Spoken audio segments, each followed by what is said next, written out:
Amém. Nós entoamos salmos, hinos e cânticos espirituais, porque o nosso Deus, aquele que bendiz as nossas almas, é digno de receber o nosso louvor. Neste momento eu peço a você que abra a palavra do Senhor no livro de Provérbios, Provérbios capítulo 23. Nessa noite nós estudaremos estes versículos 17 e 18 de Provérbios 23, como instrução sadia do Senhor para os nossos corações e para a nossa vida. Eu peço a você que acompanhe a leitura da palavra de Deus. Não tenha o teu coração inveja dos pecadores. Antes, no temor do Senhor, perseverarás todo dia. Porque deveras haverá bom fruto, não será frustrada a tua esperança. Vou ler novamente esses versículos, eu li uma palavrinha errada, é futuro, mas eu vou ler novamente para que nós possamos fixar bem a palavra de Deus.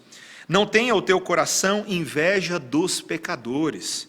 Antes, no temor do Senhor, perseverarás todo dia, porque deveras haverá bom futuro, não será frustrada a tua esperança. Vamos orar.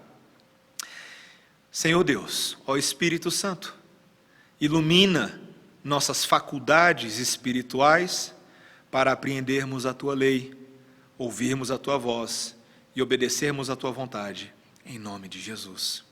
Amém.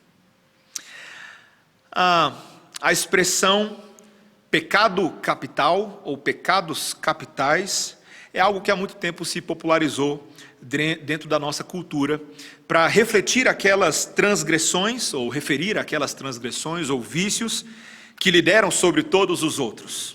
A lista dos 7 famosos pecados capitais, pecado da gula, luxúria, avareza, ira, soberba, preguiça e inveja, foi estabelecida dentro do catolicismo romano, especialmente quando Tomás de Aquino escreveu a sua famosa Suma Teológica, e ele explicava a preeminência desses pecados em relação aos outros. E desde então, na nossa cultura popular, eles são retratados de alguma maneira ou de outra nos vários produtos culturais. Mas é notável a atenção recebida pelo pecado da inveja, que é o tema do nosso estudo nessa noite. Existem numerosas representações da inveja na arte da Idade Média, no Renascimento. Na Idade Média, por exemplo, muitas vezes a inveja foi representada como um ramo da árvore dos vícios. É uma imagem famosa desse período da história e que se opunha à árvore das virtudes.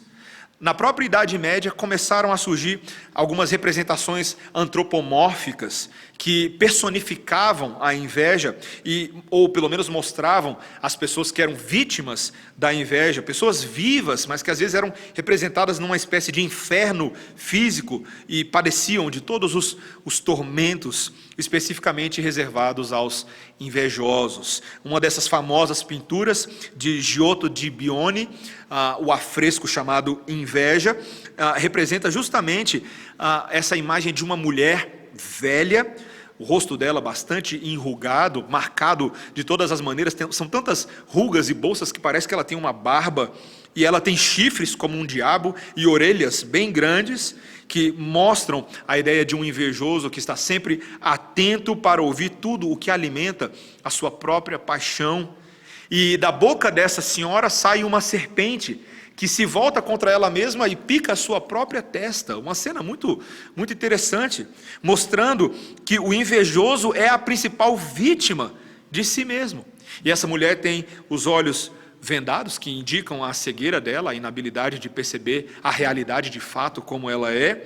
Na mão esquerda ela carrega bem junto ao corpo uma bolsa, e logo embaixo dela existe uma fogueira que revela esse estado de tormento infernal no qual ela se encontrará por toda a eternidade. Um outro quadro muito famoso também desse período é o quadro Orgulho e Inveja, do manuscrito de Do Not the Hours.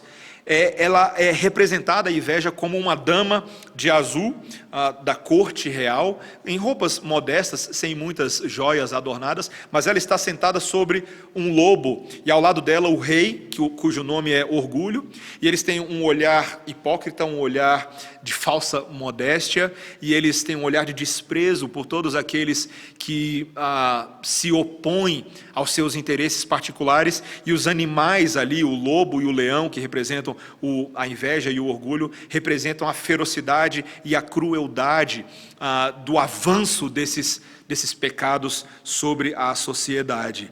É impressionante como a inveja é retratada não somente em quadros, mas nas obras de literatura como aquilo que motiva os crimes, que motiva os interesses políticos, que motiva as grandes revoluções. Se você quiser uma versão mais popular, a inveja geralmente é trama central de novela das 8, aquilo que prende a atenção dos espectadores na relação de ciúme e competitividade que existe muitas vezes entre os mocinhos e os vilões. E em todos esses fenômenos culturais que retratam a inveja de alguma maneira ou de outra, nós percebemos o reconhecimento na própria sociedade humana, na mitologia, na história, de um fenômeno ou de uma paixão que é capaz de atormentar a alma dos homens por toda a vida. A inveja, e aqui a tentativa de uma definição que sintetiza aquilo que a Bíblia vai nos mostrar, a inveja é a tristeza produzida pelo bem alheio que nós não podemos possuir. O invejoso é aquele que se atormenta porque o outro tem algo que ele queria ter, ou é alguma coisa que ele gostaria de ser. É interessante que a inveja seja retratada aqui no livro de Provérbios, no livro de sabedoria.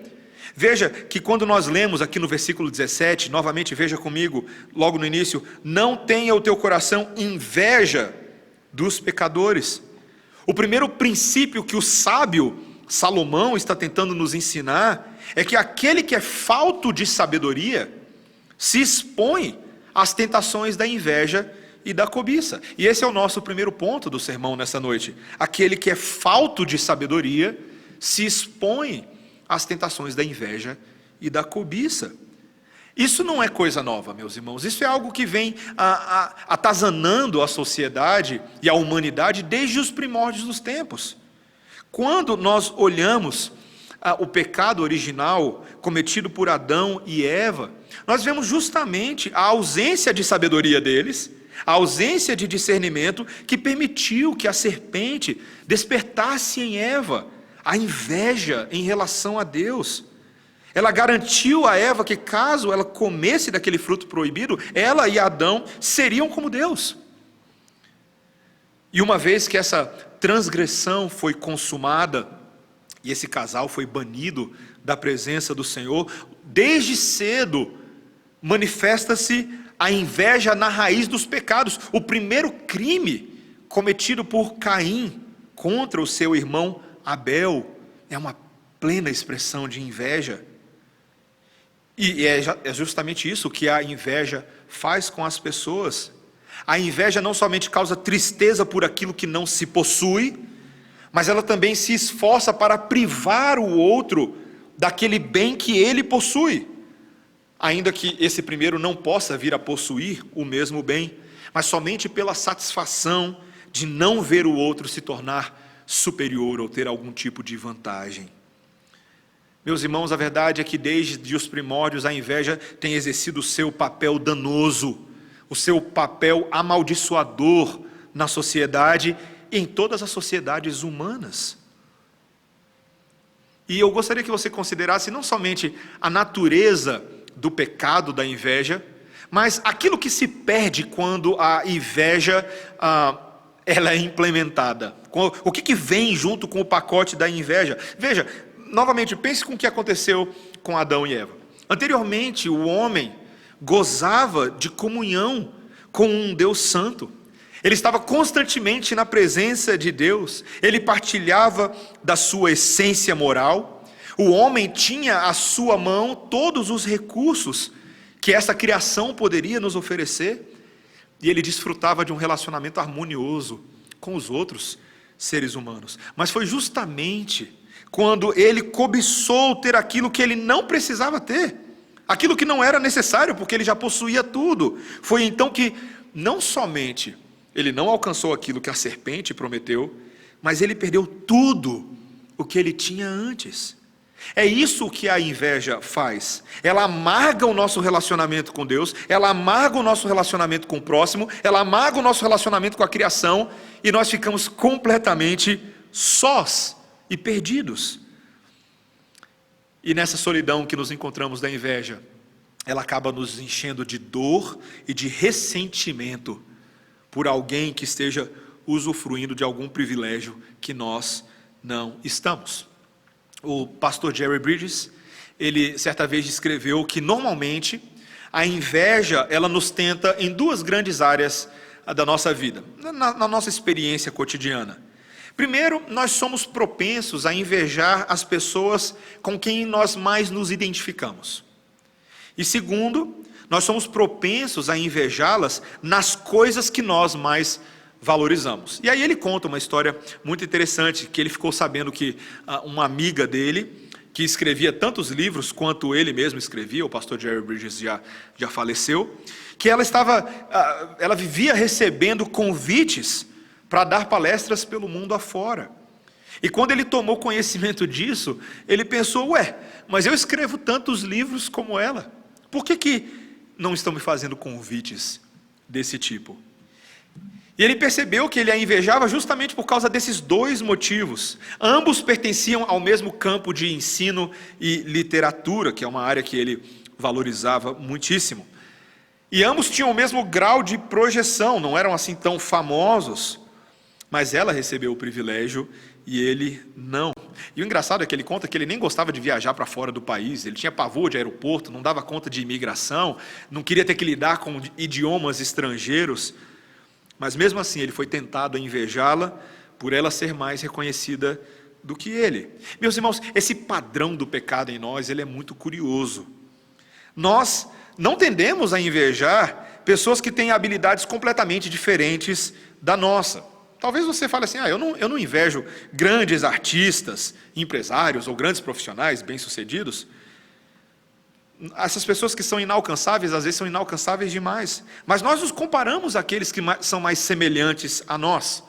Pega, por exemplo, um jogador, um atleta iniciante, que sonha um dia fazer parte de um time profissional. Ele não inveja os jogadores que já são profissionais, eles estão numa realidade estratosférica. Mas talvez ele inveje um colega de time que esteja se destacando mais do que ele. Ou talvez alguém que o técnico esteja mostrando um pouquinho mais de preferência. Um professor talvez não inveje um atleta com um salário milionário, mas ele poderia invejar outro professor que é um pouco mais estimado do que ele no mesmo círculo.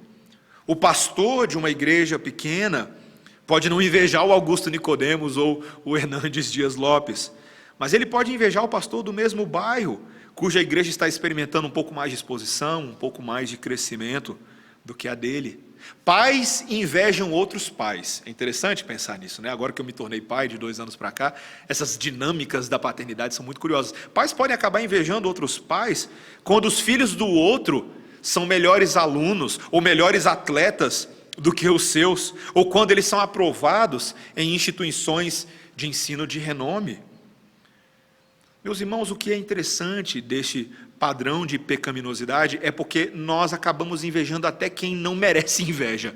É estranho falar isso, mas o que o versículo 17 está dizendo, segundo esse texto bem precisamente, é que a falta de sabedoria leva a pessoa a ter inveja dos pecadores. Dos pecadores, é o que o texto disse. Como se houvesse mais graça no estilo de vida do pecador do que com os filhos de Deus.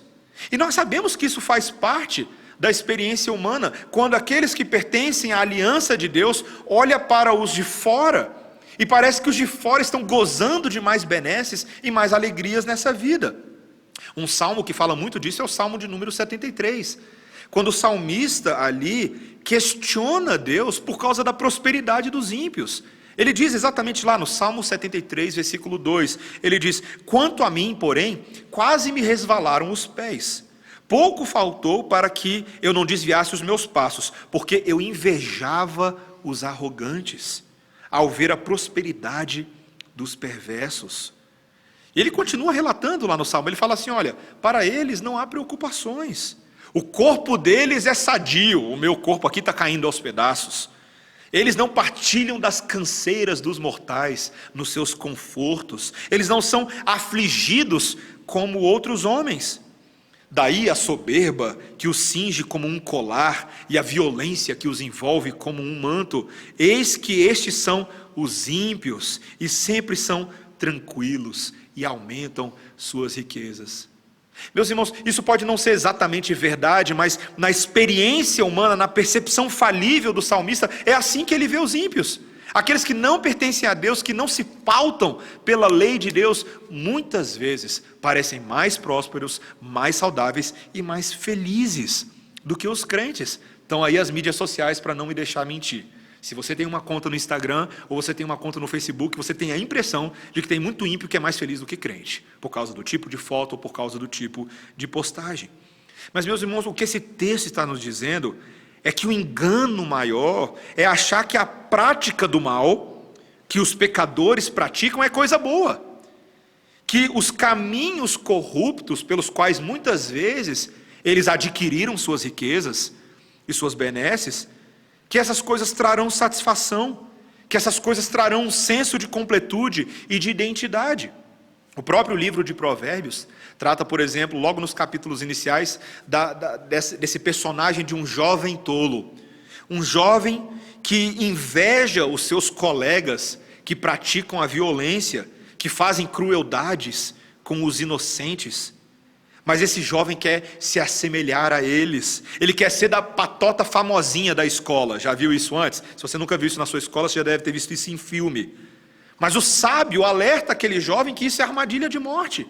E é o mesmo alerta ao longo de todo o livro de Provérbios. Veja, por exemplo, Provérbios capítulo 24, versículo 1. Não tenhas inveja dos homens malignos, nem queira estar com eles. Provérbios 24, 19. Não te aflijas por causa dos malfeitores, nem tenha inveja dos perversos.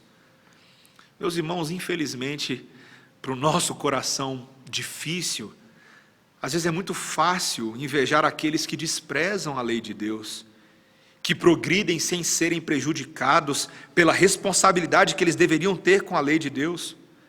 Mas o que a Bíblia nos lembra, meus irmãos, é que essa prosperidade, que muitas vezes pode ser até fruto também da graça comum de Deus sobre a vida deles, mas essa prosperidade ela tem data de validade. Que esses homens, por um pouco de tempo, usufruirão dessas coisas, mas o seu fim será terrível, seu futuro é complicado. O Senhor Jesus Cristo nos lembra, por exemplo, lá em Lucas capítulo 12, que quem entesoura para si mesmo é louco para com Deus. E ele até faz uma pergunta lá, né? Louco, esta noite pedirão a tua alma, e o que tens preparado para quem será? Quem é rico apenas para si mesmo corre o risco de perder toda a vida eterna. Mas aqueles que se perdem para o mundo, mas são ganhados em Deus, usufruirão de um futuro maravilhoso.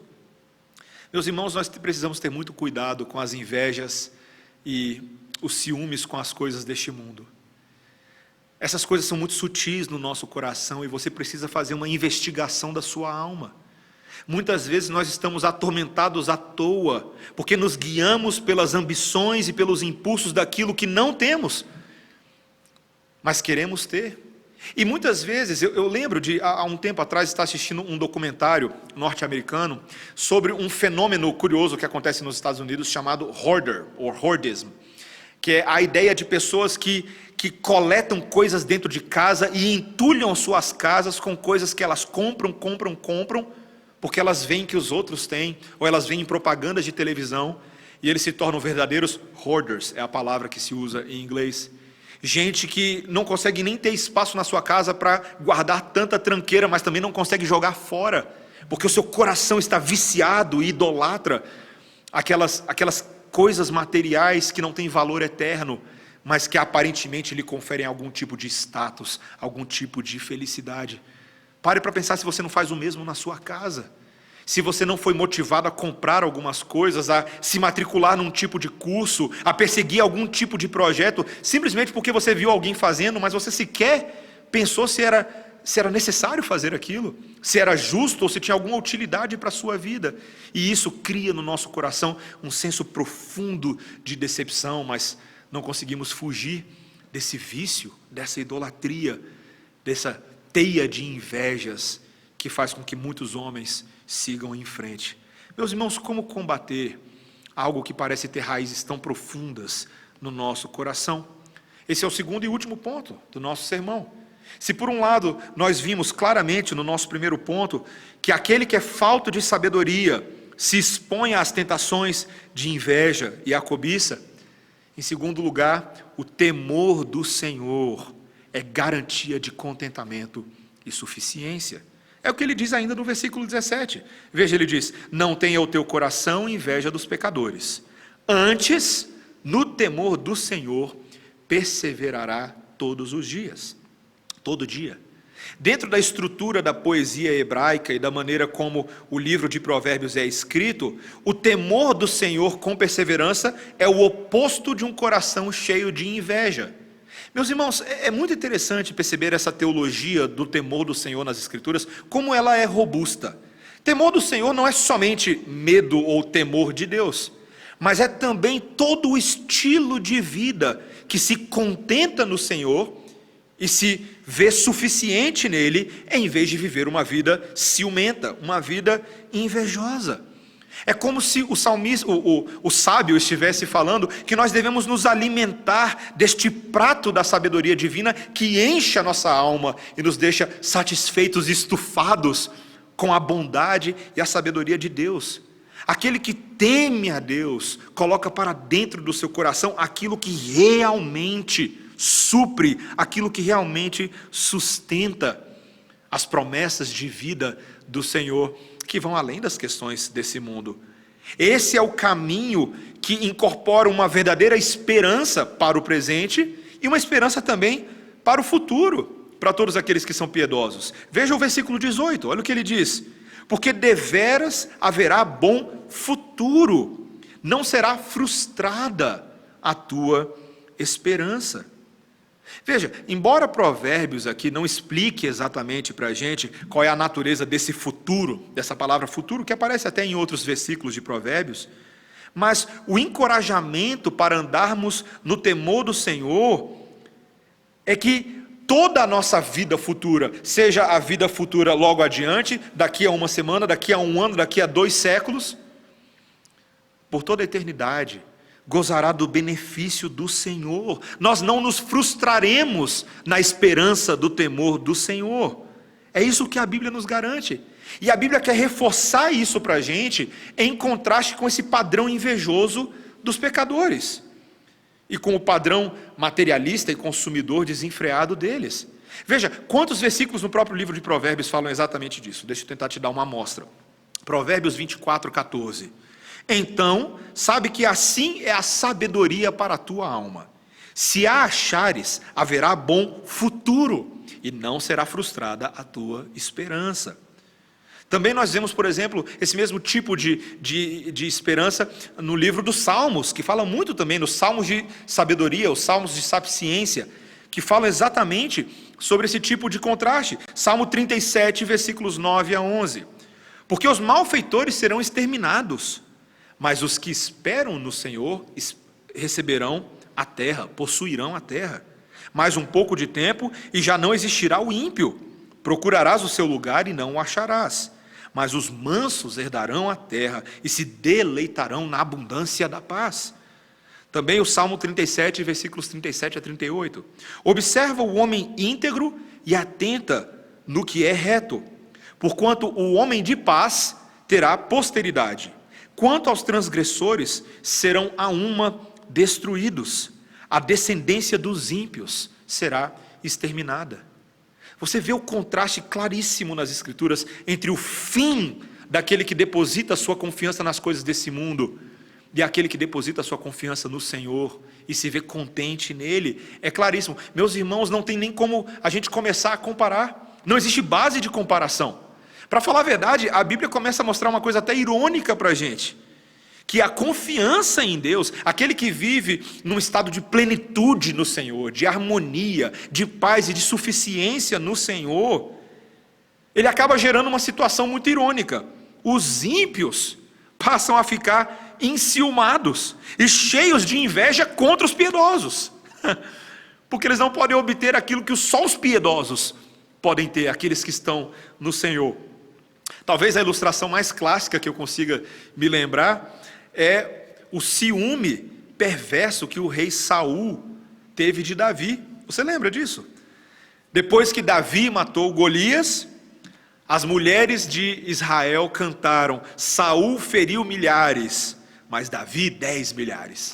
Pensa num bicho que ficou mordido de ouvir aquilo. Quando nós vemos, por exemplo, o início da igreja no Novo Testamento, quando as autoridades judaicas do Sinédrio ainda tinham muita influência entre a população, Lucas relata lá no livro de Atos que o sumo sacerdote e os saduceus foram tomados de inveja dos apóstolos, porque mais e mais judeus estavam aceitando a Cristo. É o que está escrito lá em Atos capítulo 5, versículos 17 a 18. Veja também que os judeus de Antioquia, agora já dentro do ministério de Paulo, os judeus de Antioquia, da Psídia, eles se encheram de inveja de Paulo e de Barnabé, porque grandes multidões se reuniam para ouvir as pregações de Paulo. Atos capítulo 13, versículos 44 a 45. Meus irmãos, é tão interessante pensar nessa inversão de valores positiva que acontece quando o nosso coração realmente prioriza o temor do Senhor e a suficiência do Senhor, em vez de ficar sujeito e suscetível a todos os apelos desse mundo. E é apenas para não deixar de registrar. É curioso como, assim como a inveja esteve presente no início, na criação de todas as coisas, no sexto dia ali, Adão e Eva, e também na interação deles com a serpente, mas ela também esteve presente no momento diametralmente oposto, no momento da redenção, quando, por meio da paixão, da morte de Jesus Cristo, nós vemos o registro de que os principais líderes dos sacerdotes israelitas acusaram Jesus Cristo diante do tribunal de Pôncio Pilatos. E foi um fato que não passou despercebido ao próprio governador romano, que de uma certa forma tentou ainda salvar Jesus ao propor a sua soltura, como era um costume feito por ocasião daquela solenidade da Páscoa. Mas ele registra lá em Mateus 27:18, Mateus registra que Pilatos sabia que o haviam entregado por inveja, que Jesus foi colocado ali naquele momento porque aqueles homens não aguentavam mais perder a sua popularidade para aquele que verdadeiramente é digno de toda popularidade, porque ele é o Rei do Universo, ele é o Messias. Meus irmãos, poderia parecer uma nota triste num livro alternativo, o fato de que Jesus morreu pela mão dos invejosos, de que toda a esperança desse mundo foi extinguida pelas ações pecaminosas dos transgressores, que venceram no final.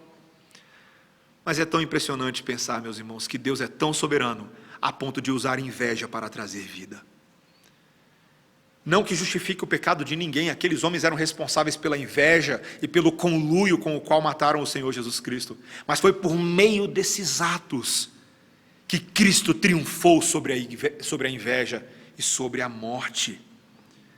Meus irmãos, era necessário que essas coisas acontecessem, que Cristo morresse e ao terceiro dia ressuscitasse dentre os mortos e depois subisse aos céus, para que por meio de todas essas coisas, tudo aquilo que nós perdemos por causa da nossa cobiça fosse reconquistado por Deus. Pare para pensar que Jesus reconquistou todas essas coisas, tudo o que nós perdemos, o relacionamento com o Pai, a harmonia e a paz, a santidade moral, o alinhamento com a lei, o relacionamento harmonioso com os nossos irmãos, tudo, porque Cristo voluntariamente se colocou sob a maldição da inveja e de tantos outros pecados, para que do outro lado a vida viesse a nós e uma nova justiça. Meus irmãos, a verdade verdadeira é que nós não temos necessidade alguma de sermos invejosos, porque neste exato momento o tesouro que eu e você possuímos em Cristo Jesus é inigualável. Eu fico pensando, eu sou muito tocado pelas palavras de Paulo em Efésios capítulo 1, quando ele se refere àquilo que Deus tem preparado nas regiões celestiais para os seus eleitos. Meus irmãos, ainda que nós já estejamos usufruindo hoje de grande parte, grande medida da bênção de Deus para nós, do perdão dos nossos pecados, da alegria de conhecer o Salvador, isso ainda não é nada perto daquilo que usufruiremos em Cristo pelo restante dos nossos dias, por toda a eternidade. Meus irmãos, nós não precisamos ser movidos por inveja, e sim por contentamento. Como é que eu na prática, e eu quero finalizar o meu sermão, como é que eu e como você na prática podemos migrar de um estado de cobiça e descontentamento e inveja para um estado de suficiência na graça de Deus? Como é que nós podemos nos livrar desse espírito de inveja? E eu quero tentar traçar para você, de forma muito prática, algumas aplicações finais. Em primeiro lugar, o texto já disse tudo. Nós precisamos perseverar no temor do Senhor continuamente. É o que o texto diz. Dia após dia, nós precisamos de uma nova perspectiva de contentamento e de suficiência no Senhor. Eu preciso dizer para a minha alma, eu preciso dizer para a minha mente, para o meu coração, que aquilo que eu tenho em Cristo Jesus me é suficiente, que a graça dele me basta e que o poder dele se aperfeiçoa na minha fraqueza e mesmo na minha ausência de certos recursos materiais. Você realmente acha que Deus não tem nenhum propósito de ensinar você com esse coronavírus todo? Deus está ensinando você a ser contente nele, porque ele é tudo, ele é suficiente. Segundo lugar, você precisa reconhecer que Deus é quem soberanamente distribui talentos, habilidades, dons e dádivas às pessoas. Quando nós olhamos ao nosso redor, fica claro que algumas pessoas fazem coisas melhores do que a gente. E é normal que seja assim.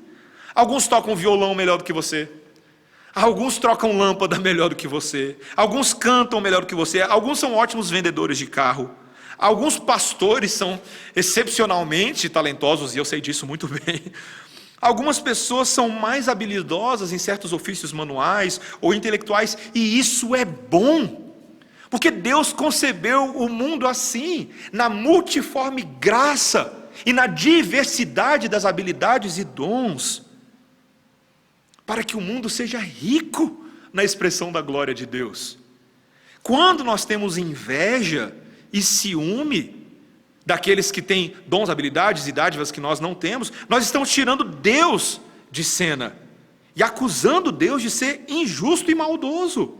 E isso não pode ser verdade. Que seja mentiroso todo homem e verdadeiro o nosso único e verdadeiro Deus. Terceiro lugar, a arma contra a inveja, a arma contra o ciúme, é nos lembrarmos, como o pastor Jerry Bridges coloca, que nós somos um só corpo em Cristo, que nós somos individualmente membros uns dos outros. Romanos 12:10, você lembra dessa passagem? Quando Paulo diz que nós devemos nos amar cordialmente uns aos outros com amor fraternal, preferindo-vos em honra uns aos outros. Veja, em vez de nós termos inveja dos nossos irmãos, daqueles que têm alguma vantagem, alguma habilidade diferenciada que nos supera, nós deveríamos louvar a Deus pela vida deles, dar honra a Deus e aplaudir os nossos irmãos. Sabe por quê? Porque nós somos dependentes deles. Nós precisamos daquilo que os nossos irmãos têm a oferecer segundo a graça de Cristo. Nós precisamos desesperadamente. Meus irmãos, vocês realmente acham que eu estaria pregando para vocês aqui nesse momento se eu não estivesse contando aqui com o auxílio incomparável dos meus irmãos, o Rodrigo, o Anderson, o Pedrinho, que estão ali, cada um deles exercendo os seus dons, suas habilidades? Eu não os invejo, pelo contrário, eu dou glória a Deus pela vida deles. Eles são uma bênção para mim, são uma bênção para essa igreja. Cada um de nós, e esse é o meu último ponto aqui dessas aplicações. Se nós gastarmos muito tempo com inveja e com ciúme, nós perderemos de vista o que Deus pode realizar de especial através das nossas vidas. Não existe banco de reservas no time de Deus, e não tem quem fique só assistindo na arquibancada enquanto o time joga. Não. Deus tem uma posição no campo para cada um de nós. Esse é um time que cabe muito mais do que 11 pessoas, muito mais. Ele tem uma tarefa para cada um de nós, porque Ele nos salvou e nos tem capacitado dia após dia para servi-lo. Em Efésios capítulo 4, versículo 7, o apóstolo Paulo nos afirma que quando Cristo subiu às alturas, Ele levou consigo o cativeiro da nossa morte, mas derramou sobre nós dádivas e dons a todos nós. Meus irmãos, compete a nós descobrir o que o Senhor quer que a gente faça. Está cheio de demanda. Você não tem espaço para invejar ninguém. Você tem espaço apenas para se juntar à coletividade dos santos e cooperar com eles, com a obra que Cristo está fazendo. Você vai ficar de fora disso? Dessa maravilhosa alegria de servir aquele que nos serviu com a sua morte e sua vida? Tudo bem, meus irmãos, nós sabemos que alguns ganham mais aplausos do que outros por algumas coisas que eles fazem, mas todas as funções, todas as tarefas são importantes no plano de Deus. Compete a mim e a você descobrirmos. Meus irmãos, Deus quer pintar um quadro diferente na nossa vida. O nome desse quadro não é inveja. O nome desse quadro não é ciúme, não é orgulho. Esse é o quadro da bela obra do serviço na sua vida. Talvez um quadro de homens e mulheres que são hábeis em lavar os pés uns dos outros, carregar os fardos uns dos outros, cuidar uns dos outros.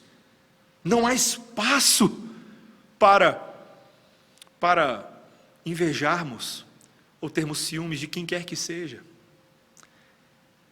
E eu termino com essa ilustração, meus irmãos, essa pequena ilustração. O que eu e você temos em Cristo Jesus agora se parece muito com o teclado que eu tenho lá em casa. Eu comprei um teclado para mim alguns anos atrás, eu toco teclado, e nesse teclado, quando ele foi anunciado e eu comprei, ele vinha com não sei quantos timbres de piano, timbres de violino, ritmos de bateria, ritmos brasileiros. Eu nunca consegui usar tudo que esse meu teclado tem, mas esse teclado é meu. E eu espero que ao longo da minha vida eu consiga usar pelo menos 0,01% do que esse teclado tem para me oferecer. O que eu e você temos em Cristo Jesus nesse momento é muito superior ao que o meu teclado pode oferecer. Nós temos toda a graça de Deus a nosso favor. Não sejamos invejosos. Gastemos e nos desgastemos ao longo da nossa vida para usar o pacote de dádivas que o Senhor nos tem dado para a glória de Deus. Vamos orar. Senhor Deus, obrigado, porque aquilo que nós possuímos em Cristo Jesus hoje é de valor superior a qualquer coisa que este mundo possa nos oferecer. Cristo, inclusive, muda os nossos olhos para percebermos que as coisas deste mundo são recursos para a glória dele. E recursos para alegrar o nosso coração, não de maneira egoísta, destrutiva, competitiva, mas de maneira serviçal, Senhor. Usando tudo, para que em tudo Cristo seja conhecido. Senhor, nós muitas vezes somos faltosos, e somos sim, Senhor, invejosos e inveterados. Nem sequer percebemos a quantidade de vezes que caímos nesse pecado, de tão sutil, de tão rápido, que ele é processado em nossos corações. Mas rogamos, Senhor, em nome de Jesus, afasta de nós a cobiça. Senhor, dá-nos, como lemos hoje em Tiago capítulo 3, essa sabedoria que vem do alto, que antes é pacífica, que é harmônica, que não fica nutrindo inveja pelos irmãos, pelas coisas que eles têm e que eventualmente nós não temos. Mas essa sabedoria que aprende a se submeter a Deus e submeter uns aos outros, fazendo uso compartilhado desses recursos que Deus nos tem dado. Ensina-nos, Senhor, a sermos assim. Queremos também ensinar esta mensagem ao mundo, para que por meio da ética do reino de Deus, completa, satisfeita e suficiente em Cristo, o mundo entenda um caminho melhor. E que neste período de quarentena, nós continuemos a anunciar em alta voz as boas novas do reino de Deus, que transforma invejosos em homens e mulheres contentes. Em nome de Jesus. Amém.